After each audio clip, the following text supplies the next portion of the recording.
लेकिन कुछ लोगों को बहुत अर्जेंट था, मुझे उन्होंने बताया। जॉब पे कौन जाता है, तुम में से है कोई जॉब वाले? अच्छा तुम हो, और नहीं है वो 3-4 लोग और है, वो लोग शायद आपका जॉब था। ठीक है, उनसे बात करूँ। हमें शुरू करना है सी प्रोग्रामिंग लैंग्वेज। हाँ, सी लैंग्वेज को आए हो क्या? हाँ, आ जाओ, बैठ। मैं जैसे आपको कुछ चीज़ें बताता हूँ सी प्रोग्रामिंग के बारे में। आप अगर प्रोग्रामिंग लैंग्वेज में जैसे आईटी में करियर करना चाहते हो, कंप्यूटर साइंस सब्जेक्ट आपने चूज़ किया था या फिर करना चाहते हो, तो आपको शुरुआत हमेशा सी प्रोग्रामिंग से ही करनी चाहिए। उसका रीज़न भी मैं आपको बताता हूँ। ऐसा नहीं कि आप HTML से शुरुआत नहीं कर सकते। HTML वेब पेज बनाने की शुरुआत की जा सकती है, बहुत बेसिक है। HTML CSS से आप डिज़ाइन बना सकते हो और एक वेब पेज कैसा दिखना चाहिए वो बना सकते हो। जैसे किसी ट्री की इंफॉर्मेशन के लिए आपको एक वेबसाइट बनानी, बना सकते हो वेब पेज HTML CSS का यूज़ करके। मतलब एक बात बताता हूँ आपको, देखो एक वेबसाइट के 2 पार्ट्स, एक जो आपको दिखाई देता है, एक जो आपको नहीं दिखाई देता है। जब आप मोबाइल से किसी को मैसेज भेजते हो पहली बार, हाँ आ जाओ, तो होता क्या है, किसी को आप एक बार जब मोबाइल से मैसेज भेजते हो तो आप क्या करते हो, मैसेज टाइप करते हो, वो चीज़ आपको दिखाई दे रही है। सेंड बटन पे जब क्लिक करते हो तो कैसे प्रोसेस हुई ये आपको नहीं दिखाई दिया और उसके तक मैसेज पहुंच गया। वो जो बैक साइड की प्रोसेस है वो आपको दिखाई नहीं दी। आपको क्या दिखाई दिया, डिज़ाइन। तो एक होता है फ्रंट एंड, जिसे फ्रंट एंड बोलते हैं, जो आप देख पा रहे हो, और एक होता है बैक एंड, जो यूज़र देख नहीं पाता, वो बैक एंड है। तो जनरली एक वेबसाइट के भी 2 पार्ट्स होते हैं, एक फ्रंट एंड और एक बैक एंड। या तो एक प्रोग्रामर फ्रंट एंड डेवलपर बन सकता है या तो एक प्रोग्रामर बैक एंड डेवलपर बन सकता है। 2 ऑप्शंस होते हैं। बैक एंड के लिए अलग प्रोग्रामिंग लैंग्वेज यूज़ की जाती है और फ्रंट एंड के लिए अलग। फ्रंट एंड के लिए HTML है, CSS, डिज़ाइन वाला पार्ट। डिज़ाइनर अलग होते हैं, जो डिज़ाइन, वेब डिज़ाइनिंग वगैरह हम बोलते हैं, वो डिज़ाइन करता है एक पेज को, वो अलग हो गया। और लॉजिक लगाने वाली बात बैक एंड में होती है, जिसमें दिमाग लगाना पड़ता है। जैसे कि मैं आपको बोलूँ, एक स्क्रीन, आपको एक वेब पेज है, वहाँ दिखाई दे रहा है एंटर योर वेट, और एक वहाँ पे एंटर करने के लिए आपको ऑप्शन है, आपने एंटर किया टेक्स्ट फील्ड के अंदर, जैसे कि आपने अपना वेट डाला 52, एक बटन है यहाँ पे कन्वर्ट इनटू पाउंड, मतलब आपने ये केजी में डाला है, उस बटन पे क्लिक किया तो ये चेंज होके एक रिजल्ट देगा। कैसे दिया उसने, बैकएंड में कुछ तो हुआ होगा प्रोसेस। वो प्रोसेस जो बैकएंड में हुई है वो प्रोग्रामिंग लैंग्वेज की मदद से हुई है। HTML CSS ये जो है ये प्रोग्रामिंग लैंग्वेज नहीं है, ये स्क्रिप्टिंग लैंग्वेज है, आपको डिज़ाइन बनाने में आपकी मदद करती है। तो ये अलग चीज़ हो गई।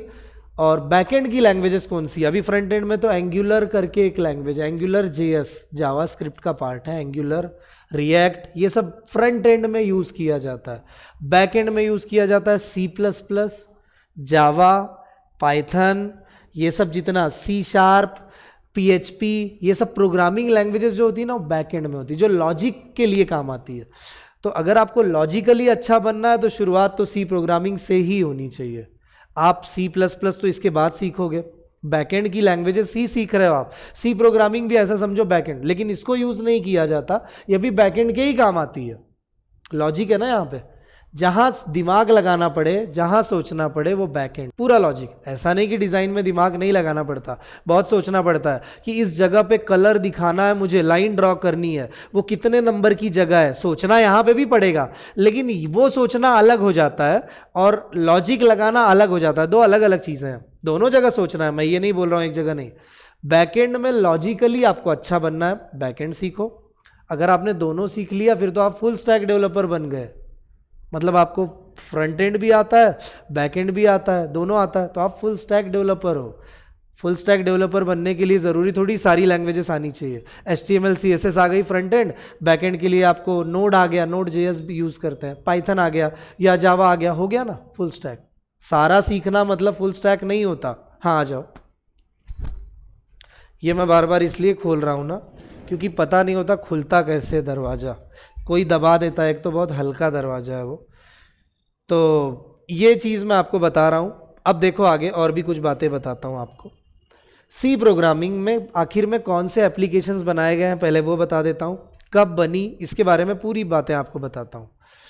पहली बात, आप ये वर्ड आपने सुना है क्या, ड्राइवर?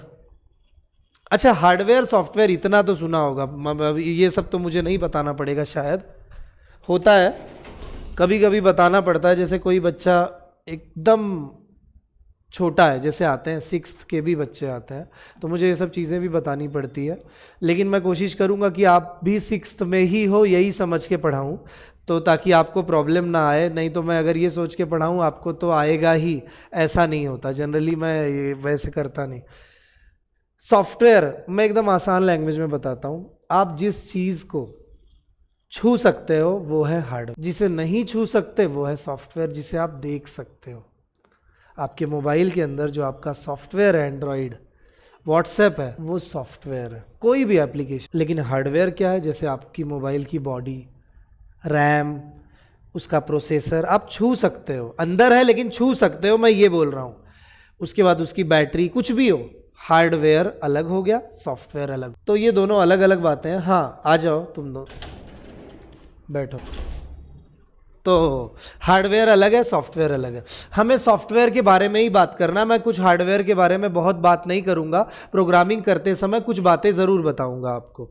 हाँ, क्या ये आप ड्राइवर, इसका मतलब जानते हो? ड्राइवर ये जो वर्ड है, मैं रियल लाइफ में नहीं पूछ रहा हूँ, कंप्यूटर में पूछ रहा हूँ। ड्राइवर का मतलब क्या हो सकता है आपके हिसाब से? ऑनलाइन वाले हैं, ओके। ड्राइवर का मतलब क्या हो सकता है आपके हिसाब, अगर आप जानते हो? गलत होगा तो भी चलेगा, आप थोड़ी टीचर हो। क्या होगा ड्राइवर का मतलब? गुड, थोड़ी सी जानकारी है आपको है ड्राइवर के बारे में, आप जानते हो? नहीं। जैसे कि जब आप एक नया प्रिंटर खरीदते हो, प्रिंटर के साथ ना एक सीडी मिल। अब जैसे मेरा जो ऑपरेटिंग सिस्टम है वो है विंडोज़ 11, 10, 8 कोई भी रहने दो, सॉफ्टवेयर है वो। उसे किसी ना किसी ने तो बनाया, माइक्रोसॉफ्ट ने बनाया। उन्होंने 6 GB का ये सॉफ्टवेयर बना के मुझे मेरे लैपटॉप में डाल के मुझे दिया हुआ है ये सॉफ्टवेयर। उसमें बहुत सारी चीज़ें उन्होंने बताई है, ऐसा हुआ तो ऐसा चलना चाहिए, वो सॉफ्टवेयर चलता है, आप उसको जैसा बोलते हो वैसे वो चलता है। डबल क्लिक करते हो तो माय कंप्यूटर ओपन हो जाता है, उसको सिखाया गया है। डबल क्लिक करे तो ओपन हो जाओ, अगर उसे सिखाया गया होता तो 10 क्लिक करे तो ही ओपन हो, तो 10 क्लिक करना पड़ता आपको। ये सब उसको सिखाया हुआ है। अब जब आप लाते हो प्रिंटर खरीद के, उसके साथ सीडी मिलती है। जब सीडी नहीं लगाया आपने, डायरेक्ट प्रिंटर कनेक्ट किया, तो आपका कंप्यूटर बोलता है कि मैं इस डिवाइस को नहीं जानता। मतलब जब माइक्रोसॉफ्ट विंडोज़ 11 बनाया जा रहा था तो इस डिवाइस के बारे में मुझे बताया नहीं गया, तो मैं नहीं जानता इसे। इसीलिए तो सीडी है उसके साथ। वो सीडी जब आप लगाते हो, या तो सॉफ्टवेयर इंटरनेट से डाउनलोड किए जा सकते हैं, इंस्टॉल कर देते हो, मतलब आप अपने ऑपरेटिंग सिस्टम को बता देते हो जब कोई ऐसा डिवाइस कनेक्ट हो जाए तो समझ जाना कि ये कंपनी का प्रिंटर है, इसे ऐसे चलाया जाता है। तो आप बता रहे हो कि बच्चे को भी बताना पड़ता है, वैसे कंप्यूटर भी एक मशीन ही है, उसको भी हर चीज़ के बारे में बताना पड़ता है। तब मैं अभी जैसे मैं जिस पे लिख रहा हूँ, ये जो डिजिटल पेन है मैं जिस पे लिख रहा हूँ इस समय, जब मैंने इसको खरीदा इसके साथ सीडी नहीं मिली। आजकल सीडी नहीं मिलती क्योंकि लैपटॉप में राइटर नहीं होता, अभी छोटे हो गए लैपटॉप तो नहीं होता। तो मुझे ना एक बुक मिली थी, उस पर लिखा हुआ था आपको ये सॉफ्टवेयर डाउनलोड करना पड़ेगा तब जाके आपका डिवाइस चलेगा, ये जो कनेक्ट आपने किया है। तो मैं डायरेक्ट लगा रहा था, नहीं हो रहा था, तो मैंने वो सॉफ्टवेयर डाउनलोड किया। कोई तो सॉफ्टवेयर है, यहाँ पे मैंने यही वाला, नहीं ये नहीं है, ये लैपटॉप का पेन, हाँ ये पेन टैबलेट करके सॉफ्टवेयर है, ये मैंने इंस्टॉल किया। उसके बाद से जैसे ही मैं कनेक्ट करता था तो अब मुझे यहाँ ऐसे मतलब माउस पैड पे छूने की ज़रूरत नहीं है। अब मैं नीचे भी पेन से करूँगा तो भी चलता है, पहले नहीं चल रहा था, ये बता ही नहीं पा रहा था, मतलब मुझे बताना पड़ता है। तो जब किसी हार्डवेयर को चलाने के लिए सॉफ्टवेयर की, जिस सॉफ्टवेयर की ज़रूरत होती है उसको ड्राइवर का मतलब भी है चलाने वाला। तो ये तो वही है, यही है डिवाइस ड्राइवर। आपका जो डिवाइस है उसको चलाने के लिए जिस सॉफ्टवेयर की ज़रूरत पड़ेगी उसे डिवाइस ड्राइवर बोला जाता है, बस, और कुछ नहीं। कितना आसान है।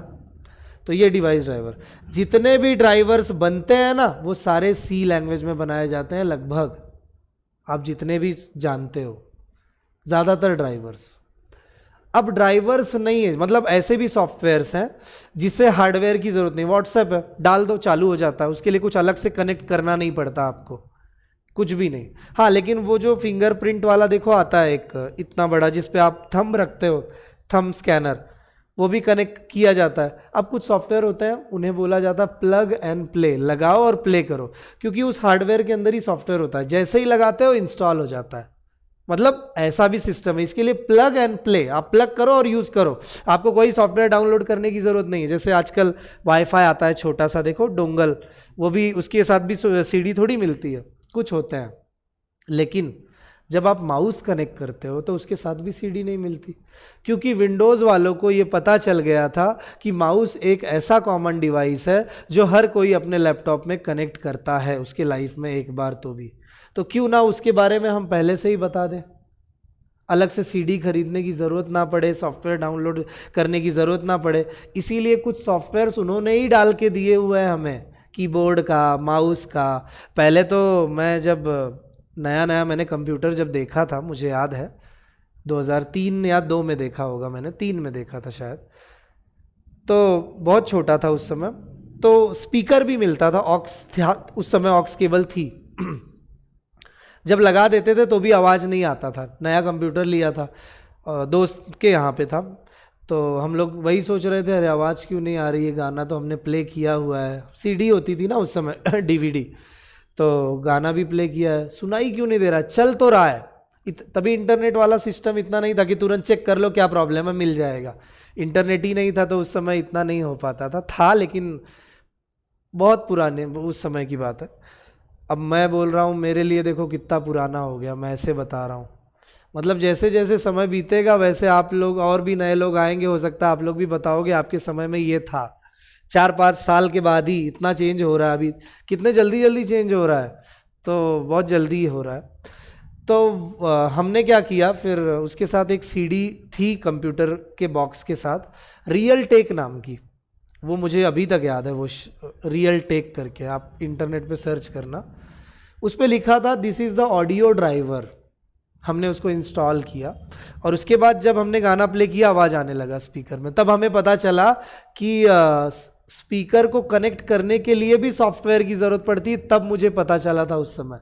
लेकिन बाद में जैसे विंडोज़ अपग्रेड हुआ, विंडोज़ एक्सपी था वो नया वाला, या 9 एक्सपी था, नया नया आया था, फिर एक्सपी का और वर्जन आता है, देखो वो लोग निकालते हैं, जैसे एक अपडेट होता है तो क्या डायरेक्ट एक्सपी के बाद विस्टा नहीं आया, या फिर विंडोज़ 7 डायरेक्ट नहीं आया एक एक वर्जन हर 2-4 महीने में आते हैं उसके, तो उसमें ना उन्होंने ऑडियो ऐड की, उसके बाद तो फिर डायरेक्टली ऑडियो वाला टेंशन ही खत्म। रियल टेक सॉफ्टवेयर आपने कभी डाउनलोड किया है क्या स्पीकर के लिए? नहीं, अभी तो सब है ना अपने पास, तभी 500-600 MB का होता था एक्सपी, अभी तो विंडोज़ 11 7 GB का है, आपने देखा होगा, तो बढ़ी है ना, उसमें कितनी सारी चीज़ें ऐड हुई होंगी, मैं ये बता रहा हूँ आपसे। तो ये जितने भी ड्राइवर्स होते हैं इनको ये सारे सी लैंग्वेज में जनरली बनाए जाते हैं। अब ये जो सॉफ्टवेयर्स हैं सारे, जिसे हार्डवेयर की ज़रूरत पड़ती है, उसे हम लो लेवल एप्लीकेशंस बोलते हैं, लो लेवल सॉफ्ट, जिन्हें हार्डवेयर की ज़रूरत पड़ती है। जिन्हें नहीं पड़ती, जैसे इंस्टाग्राम, फेसबुक, व्हाट्सएप, ये सब हाई लेवल एप्लीकेशंस के अंदर, नेटफ्लिक्स है, बहुत सारे हैं। अब नेटफ्लिक्स को बनाया है पाइथन ने, पाइथन में बना हुआ है, ट्विटर बना है जावा में, इंस्टाग्राम बना है पाइथन में, हर लैंग्वेज, PHP में बना था पहले फेसबुक, अभी उन्होंने रिएक्ट में किया उसे चेंज, 2012-13 के बाद चेंजेस किए उन्होंने। हर एक एप्लीकेशन पाइथन C++ में बना है, आपका Google Chrome, Adobe Photoshop, Premiere, आपने ये सॉफ्टवेयर सुने होंगे शायद, ये सारे C++ में बने हुए हैं। जावा में बहुत सारे एप्लीकेशंस हैं, पाइथन में बहुत सारे, हर लैंग्वेज में एप्लीकेशंस हैं। अभी यूट्यूब जो है सर्चिंग के लिए वो पाइथन को यूज़ करता है, फिर दूसरे काम के लिए C++ को यूज़ करता है, फिर व्यू काउंट के लिए C प्रोग्रामिंग यूज़ करता है। मतलब ये लोग क्या करते हैं, बड़े बड़े कंपनी वाले बहुत सारी लैंग्वेजेस को मर्ज करके बनाते हैं। हमें ऐसा कभी नहीं करना पड़ेगा कि हम 4 लैंग्वेज से एक कोई ऐप बनाए, ऐसा कभी नहीं होगा। एक से ही नहीं बनता, 4 से क्या बनाओगे, तो हमें एक से ही बनाना पड़ेगा जब हम सीखेंगे। दूसरी बात, हम जो एप्लीकेशंस बनाएंगे वो एप्लीकेशन टेक्स्ट बेस्ड होंगे, मतलब एक स्क्रीन होगी, वो बोलेगा टाइप करो, आपको टाइप करके ही जवाब देना और रिजल्ट भी टाइप करके ही आएगा, ग्राफिक्स वाला नहीं आएगा।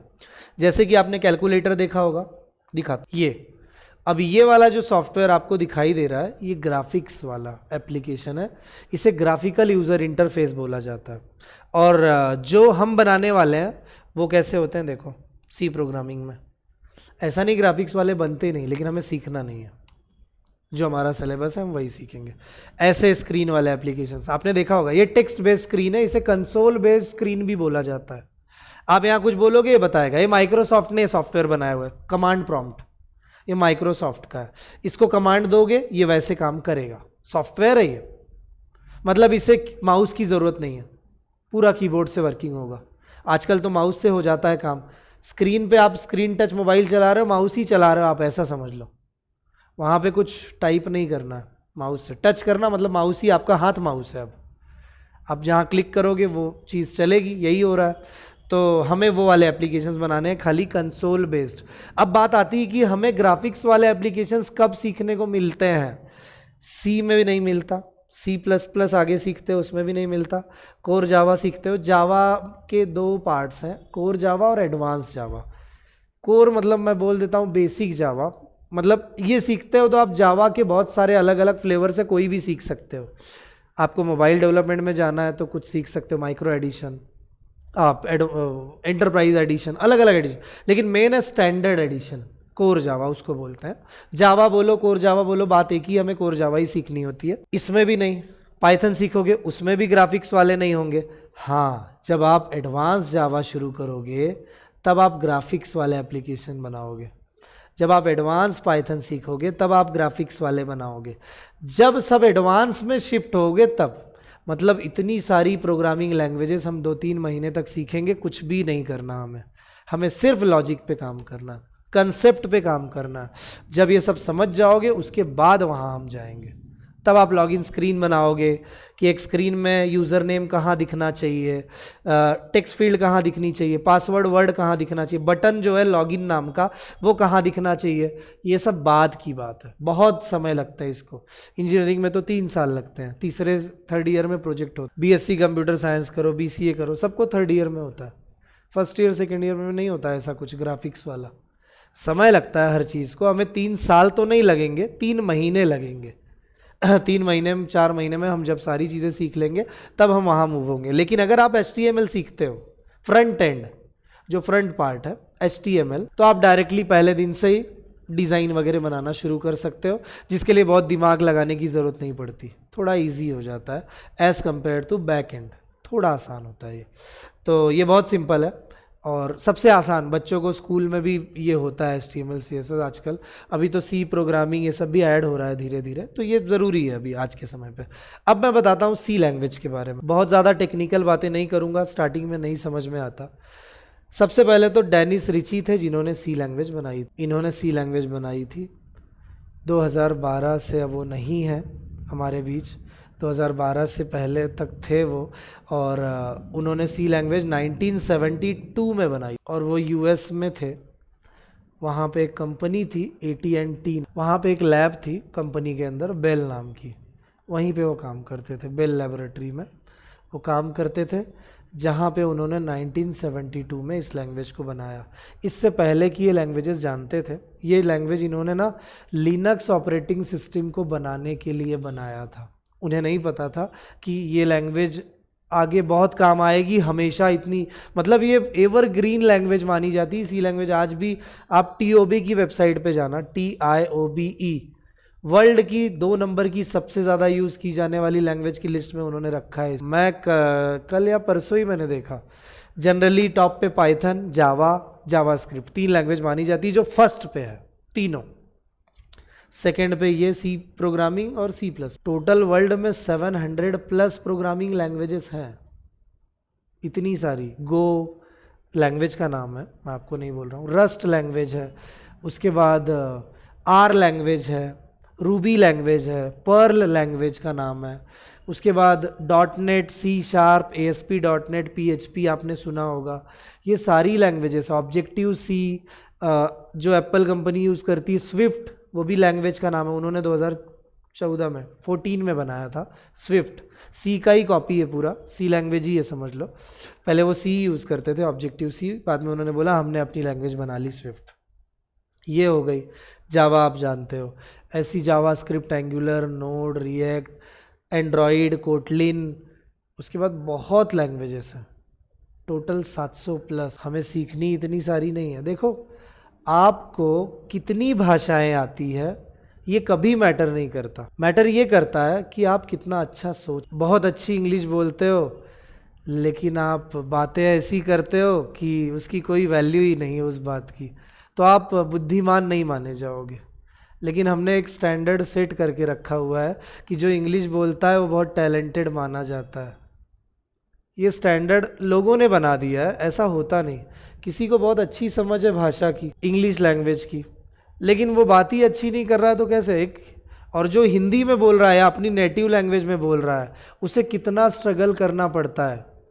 अच्छी बात बोल रहा है, काम की बात बोल रहा है, लेकिन उसकी उतनी वैल्यू नहीं होगी जितनी उसकी होगी। यह हमने सेट किया स्टैंडर्ड। तो मैं कभी ये नहीं बोलूँगा आपसे कि आपको कितनी प्रोग्रामिंग लैंग्वेजेस आती है, मैं आपको यही बोलूँगा कि आप लॉजिकली कितने अच्छे हो। और एक कंपनी भी यही चाहती है, कंपनी भी यही बोलती है एक लैंग्वेज भी अगर आपको आती है ना अच्छे से चलेगा, आपका लॉजिक अच्छा होना चाहिए। आप कभी अमेज़ॉन और फ्लिपकार्ट का इंटरव्यू जो लोग देते हैं ना, गूगल का, उनके पैकेजेस करोड़ों में होते हैं, 80 लाख, 90 लाख, 1.5 करोड़, ऐसे पैकेजेस होते हैं। मैंने अमेज़ॉन की एग्ज़ाम पास की थी लेकिन मैंने जॉब किया नहीं था, पैकेज कम था, 16 का था मुझे, मैं गया नहीं था। लेकिन पैकेजेस बहुत बड़े बड़े मिलते हैं। और ये जो पैकेजेस मिलते हैं इसमें क्या पूछा जाता है पता है आपको? Data structure, data structures and algorithm, language नहीं। वो क्या बोलते हैं? Data structures and algorithm. Algorithm का मतलब पता है आपको? जैसे मैं आपसे बोलूं यहाँ से मुझे एक दूसरे जगह जाना है, कैसे जाऊंगा?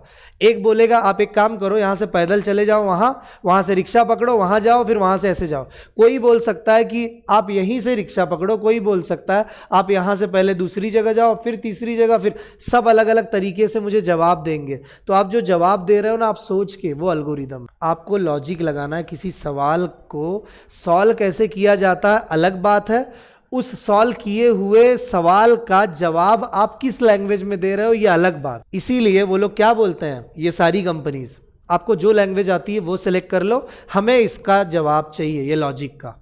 आप देख लो, टीसीएस का देख लो, इन्फोसिस का देख लो, डायरेक्ट लिस्ट होती है। जब इंटरव्यू देते हैं ना, वहां पे ऑप्शन होता है, क्लिक करो, सारी लैंग्वेजेस आ जाती है, कम से कम 40-50 लैंग्वेज तो आ जाती है।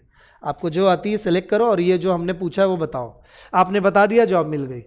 मतलब उनके लिए भी लैंग्वेज मैटर नहीं कर रही है, उनके लिए आपका लॉजिक, आपका दिमाग मैटर कर रहा है।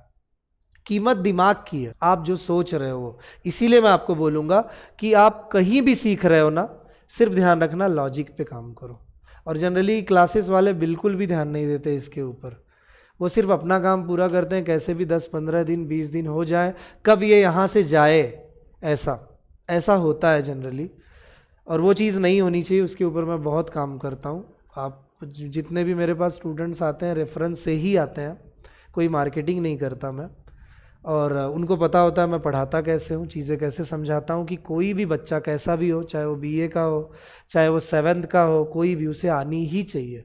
बस रेगुलर आना पड़ेगा। अगर आप रेगुलर नहीं आओगे तो फिर नहीं पढ़ा, फिर कोई भी नहीं पढ़ा पाएगा, मैं ही क्या, कोई भी टीचर नहीं, अगर आप रेगुलर ही नहीं आ रहे हो। एक ये बात हो गई, ये डेटा स्ट्रक्चर है। हाँ, इसीलिए हम सी प्रोग्रामिंग क्यों सीखते हैं पता है? उसमें सब लॉजिक ही है, लॉजिकली आपको डेवलप करती हो लैंग्वेज। ऐसा मैं नहीं बोल रहा हूँ कि आप C++ से शुरुआत नहीं कर सकते, मैं ऐसा नहीं बोल रहा हूँ कि आप पाइथन से शुरुआत नहीं कर सकते, लेकिन अगर आपको लॉजिकली अच्छा डेवलप होना है, आज के टाइम पे कंपटीशन कितनी हो गई है, जॉब्स नहीं है। ये तो थोड़ा रिसेशन वाला पीरियड चल रहा है, इसके लिए फिर वो समय आ ही जाएगा। अभी 2-3 महीने से मुझे ही बहुत टेंशन है, क्योंकि इस समय कोई भी प्लेसमेंट नहीं दे पा रहा है। इस समय प्रॉब्लम है क्योंकि जॉब्स ही नहीं है। मुझे अभी कल एक कंपनी से कॉल आया था, कैसे तो भी मैंने 3-4 बच्चों को भेजा, लेकिन अभी बहुत स्लो है मार्केट। बहुत बड़े बड़े CDAC वगैरह जो है वहाँ पे भी बच्चे प्लेस नहीं हुए इस बार। 1.5-2 लाख रुपए उनकी फ़ीस थी।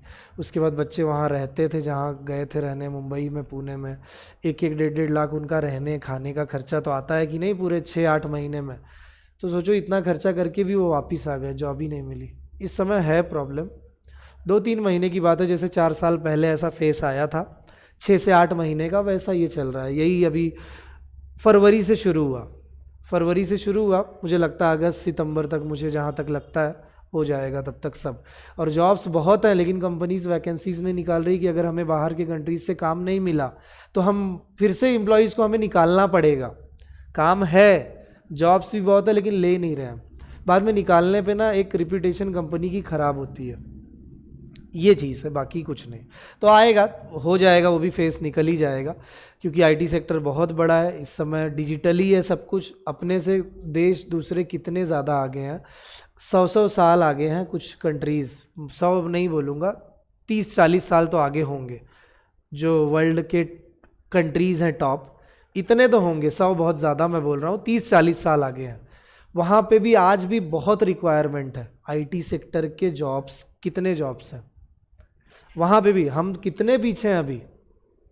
तो इस जॉब्स बहुत क्रिएट होंगे आगे फ्यूचर में, और आप अच्छा अगर करोगे, अच्छी पढ़ाई करोगे तो आगे प्रॉब्लम आपको होगी भी नहीं, ठीक है।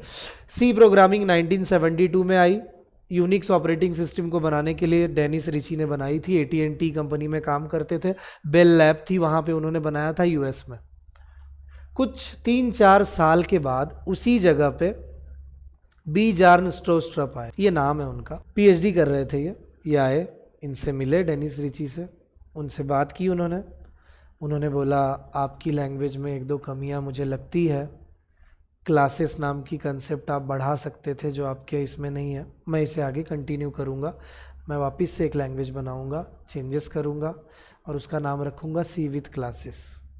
तो बी जार्न स्ट्रोस्ट्रप ने यही किया और 1979 में एक लैंग्वेज बनाई जिसका नाम रखा सी विथ क्लास। बाद में 1984 में इन्होंने सोचा इतना बड़ा नाम क्यों रख रहा हूँ मैं, तो उसका नाम C++ कर दिया। 84 में, 85 में लोगों के लिए डिस्ट्रीब्यूट की गई। तो C++ लैंग्वेज भी वहीं बनी है, सेम जगह पे, बस उसे बी जार्न स्ट्रोस्ट्रप ने बनाया। कभी कभी आते हैं यूट्यूब पे लाइव तो बताते हैं बहुत सारी चीज़ों के बारे में। और सोचो कितनी पुरानी लैंग्वेज है, 72 की लैंग्वेज। एक ना वीडियो आता है यूट्यूब पे बहुत सारी चीज़ों का, जैसे मैंने देखा था कि वो देखो ऐसे नंबर्स बढ़ते रहते, पॉपुलेशन हो या कुछ भी हो, तो उसमें होता क्या है कि वो वीडियो में ना ऐसे ऐसे बढ़ता है घटता है, जैसे ट्रेंड होता है।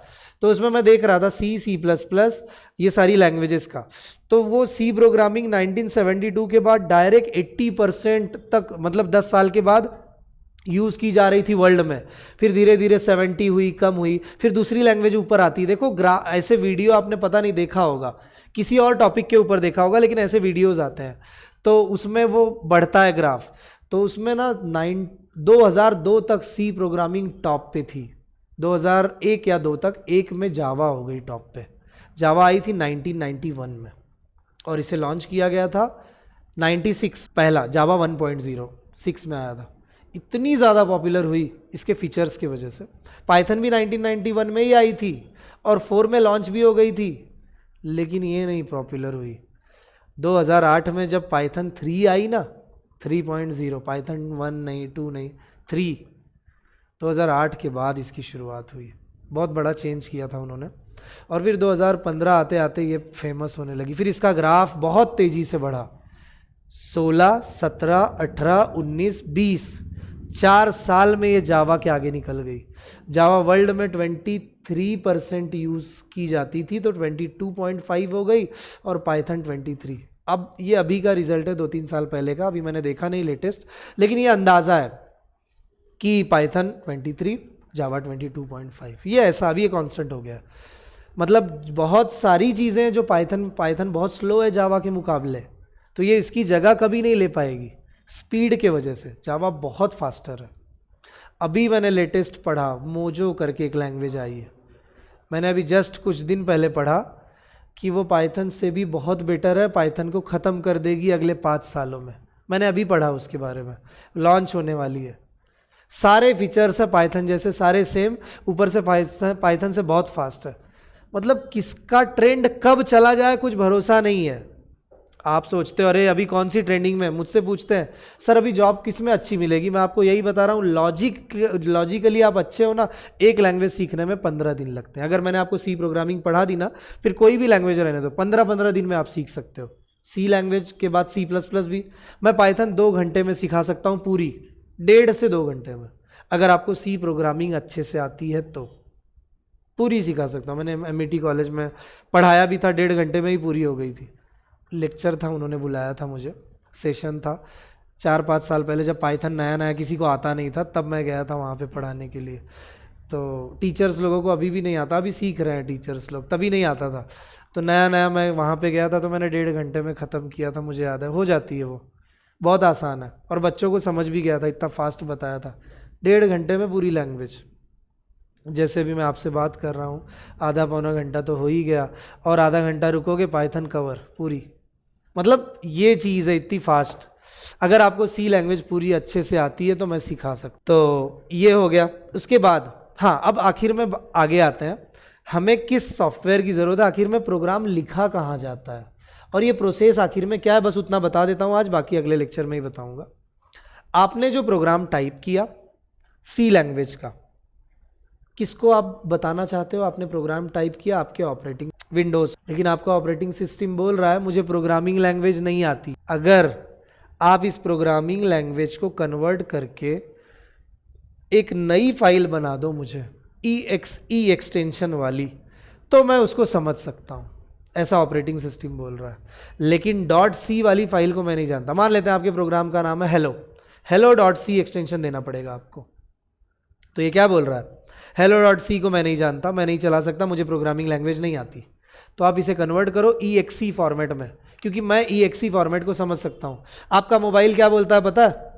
आप ना APK फाइल में लेके आओ, मैं उसे समझ जाऊँगा, क्योंकि मैं APK फाइल को समझ सकता हूँ, मैं एंड्रॉइड हूँ, तो वो APK फाइल को समझ सकता है। दोगे तो इंस्टॉलेशन हो जाएगा तुरंत, किसी और फॉर्मेट में दोगे तो नहीं कर पाएगा वो। अब एप्पल है, iOS है, वो अपने तरीके से, उसका कोई और फाइल होगा, सबका अलग अलग है। आउट एक्सटेंशन वाली लिनक्स में, सब जगह अलग अलग एक्सटेंशन होता है। अब आखिर में हमारे प्रोग्राम को कन्वर्ट कौन करेगा hello.exe में? पता है कौन करेगा? कंपाइलर। हमें कंपाइलर की ज़रूरत है। Compiler converts the source code into machine code. Machine मतलब मशीन को जिस भाषा में समझ में आएगा उस भाषा में कन्वर्ट करके देगा कंपाइलर। तो आप अगर नोटपैड में प्रोग्राम टाइप भी करते हो, मान लेते हैं, चलो किया, नोटपैड में किया प्रोग्राम टाइप, मुझे एक बात बताओ, यहाँ पे कहाँ ऑप्शन है कंपाइल का? है? नहीं है।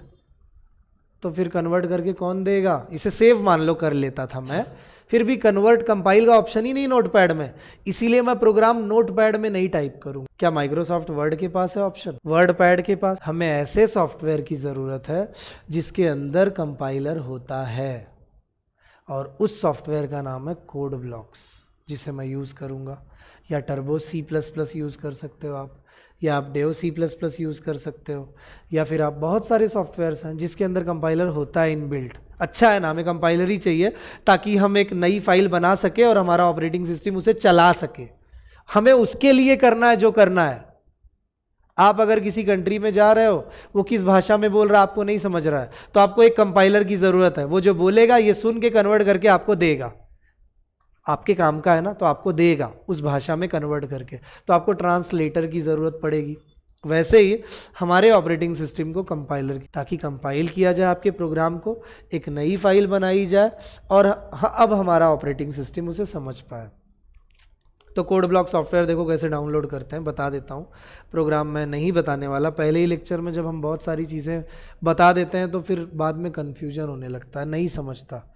उल्टा स्टार्टिंग के लेक्चर्स बहुत कम होने चाहिए, आदत पड़ जाए आपको डाउनलोड करने की सॉफ्टवेयर, छोटा छोटा प्रोग्राम लिखने की। जब मैं ज़्यादा प्रोग्राम एक हफ्ते में ज़्यादा पढ़ा दूँ ना, तो बाद में प्रॉब्लम होती है, फिर ज़्यादा हो जाता है, अरे यार बहुत ज़्यादा हो गया। पहले आपको ट्राई भी करना चाहिए। तो सिर्फ इतना बताऊंगा डाउनलोड कैसे करते हैं। आप यहाँ पे जाओ, कोड ब्लॉक सॉफ्टवेयर डाउनलोड्स, ऐसा लिखो, कोड ब्लॉक डाउनलोड, बस इतना सर्च करो। आप सर्च करोगे, यहाँ पे एक वेबसाइट आएगी, देख सकते हो, codeblocks.org, बस इतना ही लिखना है, कुछ अलग नहीं।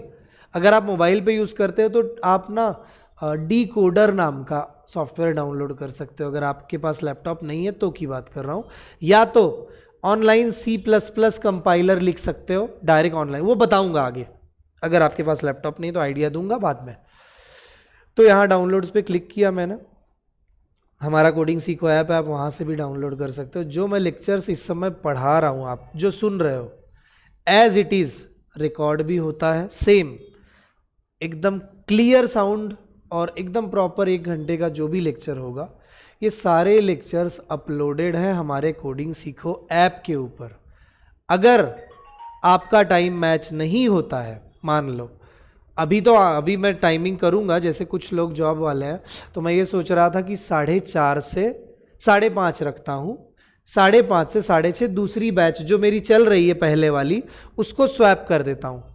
तो आपकी पहले ले लूँगा, बाद में उनकी ले लूँगा, बात एक ही हो जाएगी, ताकि बहुत सारे बच्चों को प्रॉब्लम नहीं होगी। 2-3 बच्चे हैं, मुझे वो बता रहे थे कि उनको जॉब होता है 6 बजे, 6:15 बजे नाइट शिफ्ट होती है, और मैंने लेने ही नहीं वाला था मैं बैच, क्योंकि अभी ये टाइम पे ज़्यादा स्टूडेंट्स होते नहीं, मई के महीने में फिर वो ना 2-4 दिन के बाद फिर 2 लोग आते हैं, हमें भी लगवाना है, फिर 2-4 दिन के बाद और 2-3 लोग आते हैं, तो ना वो बैचेस जमती नहीं, फिर उनके लिए अलग से चालू करो, उनके लिए अलग से, तो वो नहीं होता। और जून जुलाई में क्या होता है, फिर एक साथ सब बच्चे आते हैं, जगह ही नहीं होती बैठने की, फिर 2-2 बैचेस करनी पड़ती है। काम करो, ये पूरे क्लास में 70 बच्चे हैं, तुम सुबह आओगे, किसको सुबह आना है, वो चेंज करना पड़ता है, तब ऐसा होता है। तो सीज़न वाइज होता है, इसके लिए अभी नहीं, लेकिन उन्होंने बोला उनको अर्जेंट है, उनको सीखना है, इसलिए मैंने ये बैच शुरू की कि ठीक है चलो जाने दो, वैसे भी है टाइम तो ले लेते हैं, बच्चों का भी काम हो जाएगा। तो ये देखो यहाँ पे एक ऑप्शन है डाउनलोड द बाइनरी रिलीज, इस पर क्लिक करना है। कल के दिन भी यही टाइम पे आओ चाहिए तो, नेक्स्ट वीक से हमारा क्लास वैसे भी थर्सडे, फ्राइडे, सैटरडे और एक दिन संडे को मैं जब जमेगा वो दिन लूँगा, मंडे, ट्यूसडे, वेडनेसडे नहीं होगा, ये ध्यान रखो। तो कल के दिन होने के बाद फिर हमारा टाइमिंग हम पहले कर लेंगे, 4:30 पौने 5 बजे रखेंगे, और उसके बाद फिर मैं सी प्रोग्रामिंग की जो मेरी पूरा दूसरी बैच है वो ले सकता हूँ, उसमें ऑनलाइन करते हैं, वो वाले कर लेंगे अगले हफ्ते से। कल के दिन और आ जाना इसी टाइम पे, जो टाइम अभी चल रहा है उसी टाइम पे। ये देखो यहाँ पे एक ऑप्शन है, जैसे ही मैंने उस लिंक पे क्लिक किया बाइनरी रिलीज पे, यहाँ लिखा है विंडोज़ के लिए चाहिए, लिनक्स के लिए चाहिए या मैक, या आपके ऑपरेटिंग सिस्टम पे डिपेंड करता है। मुझे विंडोज़ के लिए चाहिए, मैं क्लिक करूँगा। यहाँ पे 4th नंबर वाला ही डाउनलोड करना, कंपाइलर वाला, MINGW सेटअप, ये नो सेटअप, ये सिर्फ नॉर्मल सेटअप, ये सब मत करना, 4th वाला ही करना। MINGW भी चाहिए हमें, कंपाइलर तो चाहिए ना, बिना कंपाइलर तो नोटपैड ही अच्छा है ना आपके लिए, फिर वही कर लो ना डाउनलोड, वही यूज़ करो। अगर आपको ये तीनों करने हैं तो इससे अच्छा नोटपैड है आपके लिए, डाउनलोड करोगे MB जाएगा, उससे अच्छा नोटपैड है ना। लेकिन क्या काम का फिर, जब आप कंपाइल ही नहीं कर पाओगे अपने प्रोग्राम को। ये करने के बाद ये क्यों दिया है पता, बहुत सारे लोग अलग से कंपाइलर डाउनलोड करते हैं, उसको फोल्डर में डाल के सब सेटिंग कर लेते हैं, पाथ वगैरह।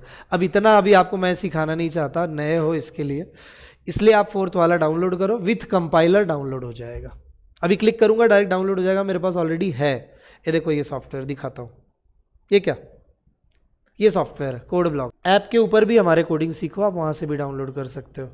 वहाँ पे डाउनलोड करने के लिए फिर कभी कभी क्या होता है, जब आप ऐप डाउनलोड करते हो तो आता है अलो फाइल्स एक्सेस वगैरह, आप डिनाई कर देते हो, और बाद में डाउनलोड करते हो बोलते हो नहीं हो रहा सर, क्या प्रॉब्लम है। जब आप एक्सेस दोगे डाउनलोड तभी तो होगा ना उसके अंदर, ये गलतियाँ करते हैं, बाद में बोलते हैं सर नहीं हो रहा है। वो एक्सेस इसीलिए मांगता है कि आपको जितनी भी फाइल्स चाहिए हमारे पास से, आप डाउनलोड पे क्लिक करो तो आपके पास सेव हो जाए आपके पास। वो ये नहीं बोलता आपकी इमेज हमें देखनी है, वो सिर्फ फाइल मैनेजर खुले उसका एक्सेस मांगता है वो ऐप, बाकी आपसे कोई वो नहीं होता। बहुत सिक्योर ऐप है वो, तो इसके लिए उसका भी ध्यान रखो। अगर आप ऐप से डाउनलोड करोगे वहाँ पे भी मिल जाएगा, सारे प्रोग्राम्स वहाँ मिल जाएंगे जो ऑलरेडी टाइप किए हुए हैं, सारे नोट्स वहाँ मिल जाएंगे, क्योंकि मैं थ्योरी लिख के नहीं देता कभी, प्रोग्राम लिखाऊंगा वही समझाऊंगा वही लिखना है। थ्योरी मैं बोल लूँगा और आप लिखोगे वो काम ही नहीं करता। मुझे बहुत बोर होता था कॉलेज के टाइम पे भी, जब मैं खुद सीख रहा था, इसीलिए मैं बोला पढ़ाऊँगा तो मैं भी नहीं पढ़ाऊँगा, मैं लिखवाऊँगा नहीं, मुझे बहुत बोर होता था लिखने में।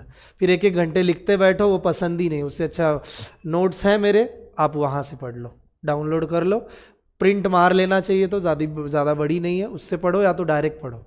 बाकी प्रोग्राम ही मेन है, वो इतना मेन नहीं है। मैं जितना बोलूँगा ना सारी थ्योरी ही बोलूँगा, सिर्फ लिखवा के नहीं दूंगा, जो बोलूँगा थ्योरी ही बोल रहा हूँ। अभी जितनी भी चीज़ें बताई थ्योरी ही बोली, आपको किताब में मिल जाएगी कि बेल लैब में बनी 1972 में, उसके बाद इसमें डिवाइस ड्राइवर बनाए जाते हैं, और यही सब मिलने वाला है पूरा किताब में, अलग नहीं। ये थ्योरी तो बोल रहा हूँ, तो इसके और किताब की ज़रूरत भी नहीं मुझे।